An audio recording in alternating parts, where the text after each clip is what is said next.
On this week's episode of the Best of Johnston County podcast, we have representatives from Johnston County Relay for Life. If you ever wondered, what is Relay for Life? Is Relay for Life still active after COVID? When is Johnston County Relay for Life, and how you can get involved to help raise critical funds for the American Cancer Society? We answer all those questions on this podcast, so listen in. Welcome to another episode of Best of Johnston County, brought to you by Breeden Law Office. Our host, Jonathan Breeden, an experienced family lawyer with a deep connection to the community, is ready to take you on a journey through the area that he has called home for over 20 years. Whether it's a deep dive into the love locals have for the county or unraveling the complexities of family law, Best of Johnston County presents an authentic slice of this unique community. Hello and welcome to another edition of the Best of Johnston County podcast.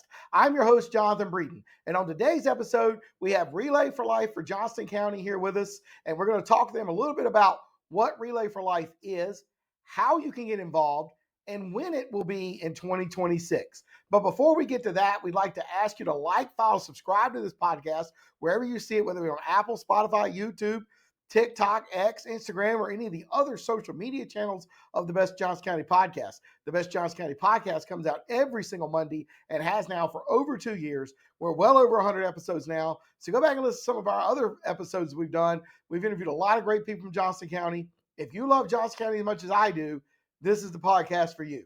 Welcome, Samantha and Joy, right? Samantha McCoy, Joy Barber. All right. And I've met Joy Barber before. It's the first time I met Samantha McCoy. I appreciate y'all coming to be on. We'll start with Samantha. What's your name? What do you do? Samantha McCoy. I am a managing broker for Co-op Banker, Howard Perry and Walston. Okay, cool. And Joy, what do you do? I am a retired educator, and I do substitute once in a while, but enjoying retirement. That's awesome. That's awesome. So the first question I guess I have is, and I remember when you were a teacher too back in the days. So anyway, what is Relay for Life? So Relay for Life is the major fundraiser for American Cancer Society. All right. And when did it get started?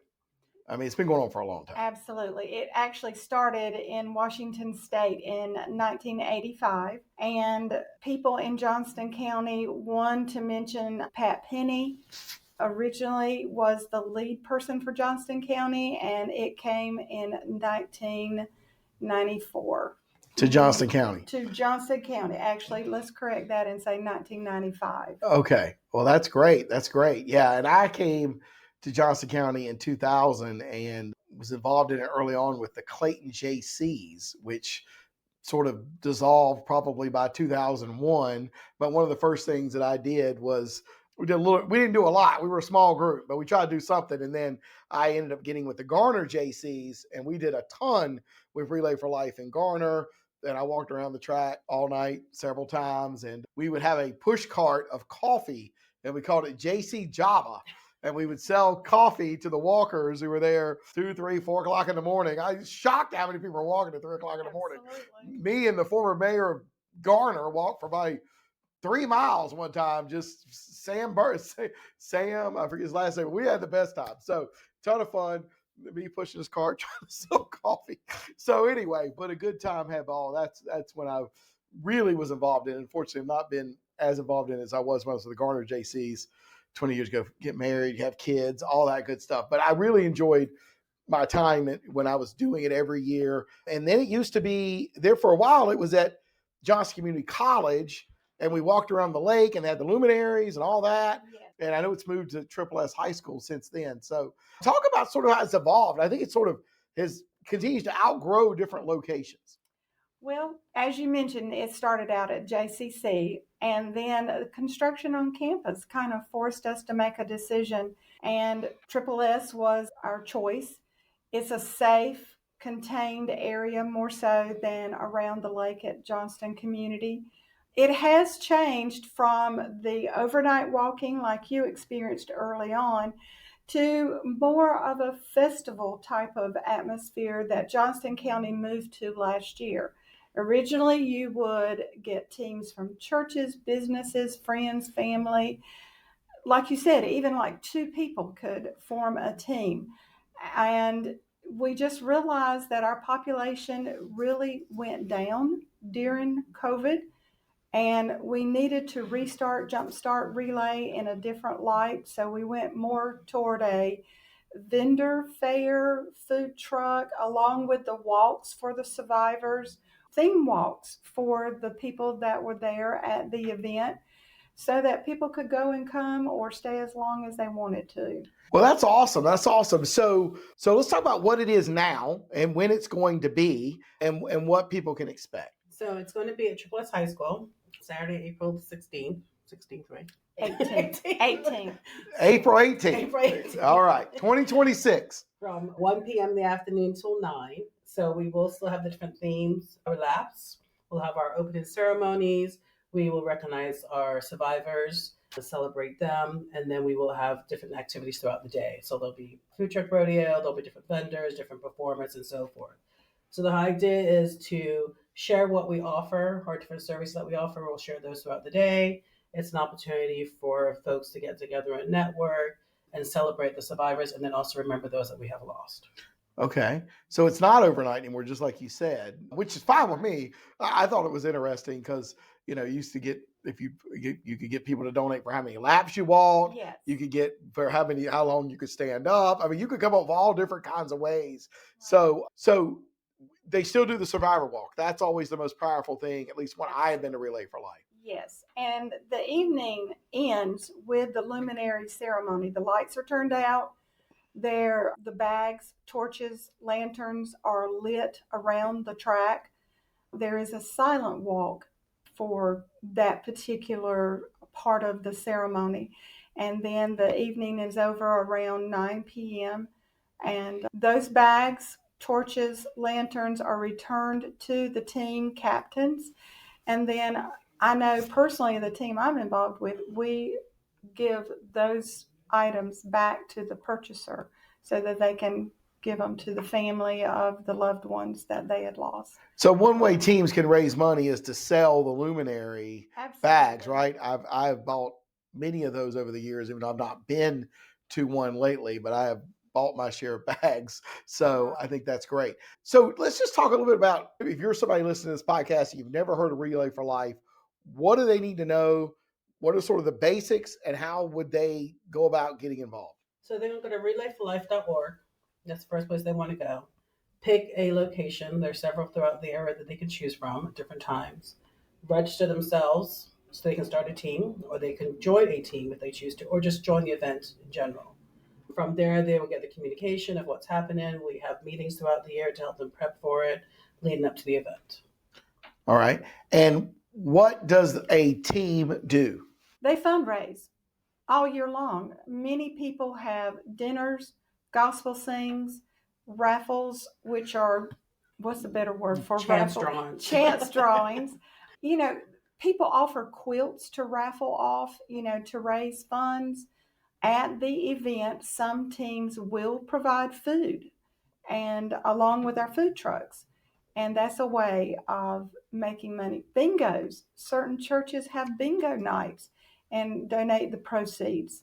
So our vendors and our food trucks are asked to pay a certain fee if they would like to be at our event. And then we ask if they feel led, if they want to donate some of their profits from the evening back to Relay. But every dime possible raised goes directly to the American Cancer Society. And in turn, the American Cancer Society funds 4 medical institutions in North Carolina. So I believe those 4 places are Duke, UNC, Wake Forest, and East Carolina all receive grant money for research from the American Cancer Society. And that's 4 areas right here within drivable distance of Johnston County. So we even have a cancer center in Fayetteville that have patients go down there, and they have become involved with our Relay for Life. Well, I mean, that's great. That's great. And, if you go back a few weeks, we had 2 podcasts with Tommy Williams, who's the head of UNC Health. And, the oncology services that they're able to provide right here in Johnston County rival any oncology services anywhere in the United States. These doctors are all working collaboratively with Duke and UNC. And while I know Duke and UNC like to play basketball against each other, all these doctors are sharing all of the best practices with each other. And the treatments you can get right here at UNC Health in Johnston County without having to leave Johnston County is the same or better in some ways than the treatment you can get from going to Raleigh or Durham and stuff like that. And part of that is the amount of money the American Cancer Society raises. They can for these grants. I mean, we're very fortunate in North Carolina to have the medical schools. You're talking about East Carolina, Duke, UNC, Wake Forest. These are all excellent medical schools, and they're all doing cutting edge research on cancer. Anyway, so does the American Cancer Society pick one cancer, or is it all cancers? That is our signature. We raise money for research for all cancers. You know, you have local fundraising organizations that center on one particular cancer, but the American Cancer Society funds all cancer research. And that's what I thought the answer was why I asked the question. And, you know, everybody's very familiar with the Susan J. Komen Foundation, Yes. which is breast cancer research. Yes. And they do walks and stuff, usually May, early June, I guess, is Yes. about when that's going to be. And, you know, I know that's important too. They do great work there. Of course, the Jimmy V Foundation, everybody knows Jim Valvano and all the cancer research. I think they do kind of all cancers too, similar to American Cancer Society, which is great. So is there a minimum that any individual or team has to raise to be a part of Relay for Life Johnston County? There are no minimums, but we just, ask everybody to at least participate in helping to raise funds, because for every dollar that we raise, 85 cents goes back right into research. So we do have different levels where they can attain and be recognized at different levels. The first one is Hope Club with $100. So Okay. our goal is that everybody does, strive to raise $100. All right, I got you.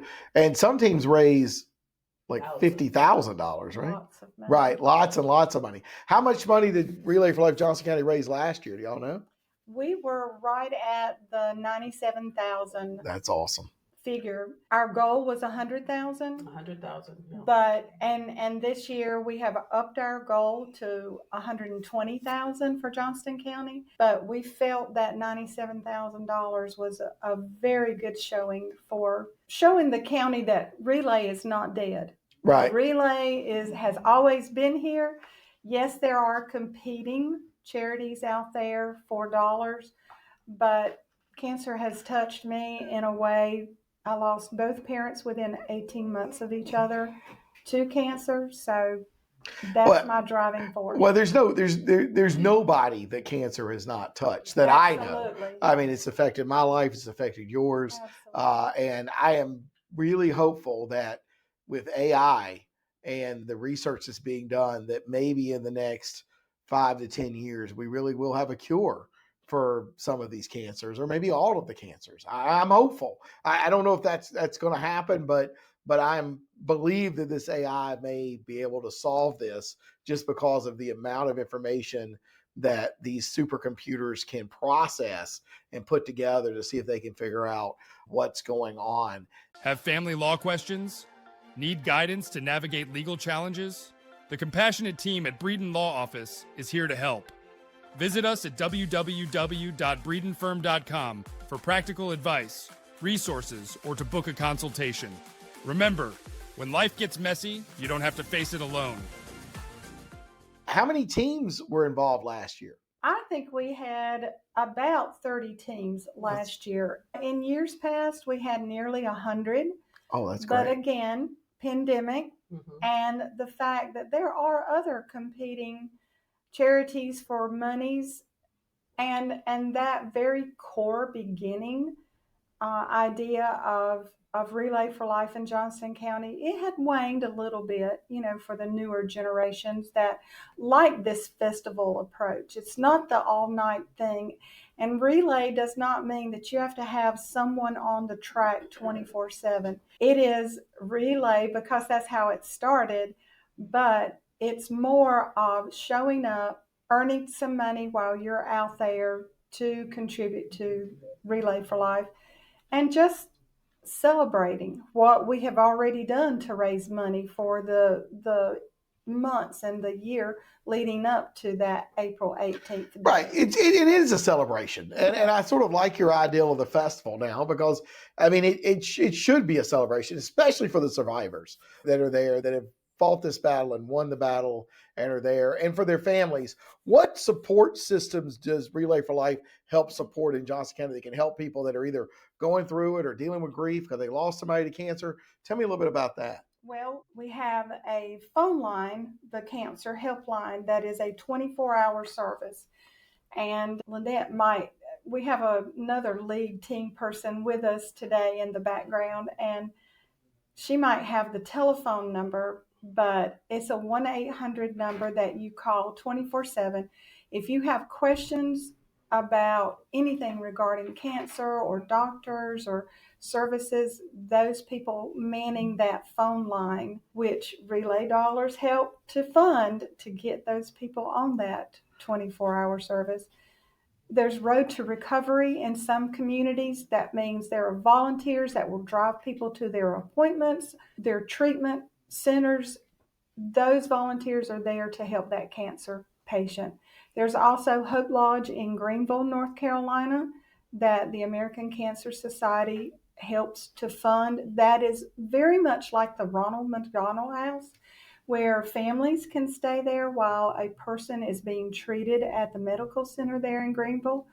Any other things that come to mind? That's our biggest one, and the biggest one that we are looking for more volunteers for is our Road to Recovery. Okay. So there's, no one should have to miss an appointment because they don't have a ride or have someone to take them or something. So we're looking for volunteers all the time locally here in Johnston County. Right. So we can help them get to that treatment or get to that appointment and so forth. Right. So. Have y'all worked with JCATS and to help people get to their appointments and stuff? A few weeks ago, we had the director of JCATS on our podcast, and he's doing amazing work, and they're getting more and more vans, and it's really great. He did a really nice job, and we're lucky to have him. He's done a great job in the couple of years he's been here in Johnston County. I think the medical center here in Johnston County is really more in charge of coordinating between the cancer center and the hospital, what those individuals need at this particular time. Right. Well, if somebody wanted to volunteer to help take people to medical appointments and stuff, how would they get in touch with y'all so they could get on y'all's list? I think Ashley Wickline at cancer.org would be a terrific way to get in. She's our staff person with the American Cancer Society, so that would be a beginning. Or just go to cancer.org and hit they want to volunteer, and it will direct them, and then that information will be sent back to her. Okay, that's awesome. That's awesome. Great. Cancer.org, and then relayforlife.org is find an event close to them. Event close to them, including the one in Johnston County. Yep. Now, Wake County used to have 3 or 4. Yes. Do they still have 3 or 4? They may have more than that. I know they have at least 3 because our staff partner is also their director as well. Garner is a very big one. That's the one I used to do. It was huge. Cary has their version, and then kind of north and northeast Raleigh. Right. So anybody can get involved. There are no minimums. A team can be 2 people. You ask, they raise $100 and come out and just participate. Even if you're not on a team, you can go to the festival, eat some of the food, watch the Survivor Walk, which will move anybody. You cannot watch that and not cry. I know I never have. I mean, what time is that at? Is it y'all know what time it is? Opening ceremony is 1 p.m. Okay. And shortly after the introduction, we have that Survivor Walk. And then we have the Caretaker Walk right after that. Then entertainment starts as soon as that is over. And so we're recruiting local entertainment as we talk right now. And they're there to just make things festive, you know, for those that attend. Why did you choose to get involved with Relay for Life? So, ironically enough, I was vice president for our women's club back in California, and we had someone that just came in and presented. And they always say, when you leave the room or if you ask any questions, you're voluntold. And that's what happened. That's awesome. That's awesome. I got involved because I team captain, then an online chair, that chair, and I became a state volunteer. So I've been doing this for almost 18 years. Oh my goodness. Oh my goodness. How did you get involved? I know you've been doing Relay for Life in Johnston County since I've been here, and I've been doing 2000. So Joy, I mean, you are Relay for Life in Johnston County as far as I'm concerned. But how did you initially get involved? Well, as I mentioned, both my parents, 99 and 2001, I lost both my parents to cancer. And it was a huge event, a celebration for my dad to get up first, and then my mom to say, I am a survivor at the events at Johnston Community. And kind of like Samantha, you hang around and you listen to things, and then somebody looks at you and said, you can do this. And so I got involved with my church in Smithfield, First Presbyterian, and I was team captain, and then somebody said, can you help me with luminaries? So I became luminary chair, and then someone looked at me and said, we need a leader. I said, I'll be glad to help. And that's why we have 3 ladies in charge of our relay event. So we have a t-shirt that says it takes a village. Right. And it actually does. And Relay is for all of Johnston County. It's not just because it's in Smithfield. That's Right. the chosen location that said, yes, you can come here and have your event. But Johnston County is, well, Relay's in every part of Johnston County.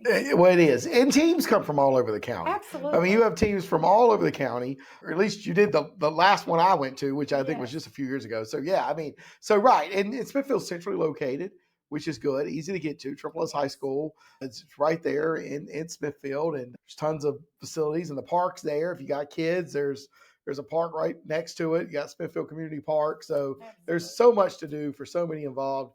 We're going to hope there are no more thunderstorms. I know y'all had a mess of some severe thunderstorms a couple years ago, right in the middle of your event. So we're going to hope that April the 18th, 2026, there are no thunderstorms in Johnston County, or at least in Smithfield that day. So anyway, what would be the last thing you would want to say to anybody thinking about getting involved with Relay or starting a team or whatever? What would you say to them? I would say just jump on the website right now. Don't think any more about it. Everybody's been touched by cancer some way or another. Right. So come on out, have fun with us, and help us raise some money and raise awareness. Right. Well, that's great. And the last question I ask everybody on this podcast, what do you love most about Johnston County? I've been here about 7 years, and I just love the people. Most people say the people. What would you say? What do you love most about Johnston County? Well, I'm a native of Johnston County, and I think rural meeting the urban, you get a little bit of countryside, you get a little bit of those amenities that a big city will give you, like Clayton. And so it's just a good feel. It is. Well, anyway, and it's relayforlife.org, right? And we'll definitely have that in the show notes as well. All right, we'd like to thank Samantha and Joy for coming and being our guest on today's episode of the Best of Johnston County podcast. If you are interested in getting involved, like we said, relayforlife.org, reach out. This is a great group of people that do a great job. I guarantee you'll be touched by the people you meet, and you will have a lot of fun doing it. So definitely try to get involved. As we mentioned earlier, please like, follow, subscribe to this podcast wherever you're seeing it, so be made aware of future episodes of the Best of Johnston County podcast. Until next time, I'm your host, Jonathan Breeden. That's the end of today's episode of Best of Johnston County, a show brought to you by the trusted team at Breeden Law Office. We thank you for joining us today, and we look forward to sharing more interesting facets of this community next week. Every story, every viewpoint adds another thread to the rich tapestry of Johnston County. If the legal aspects highlighted raise some questions, help is just around the corner at www.breedenfirm.com.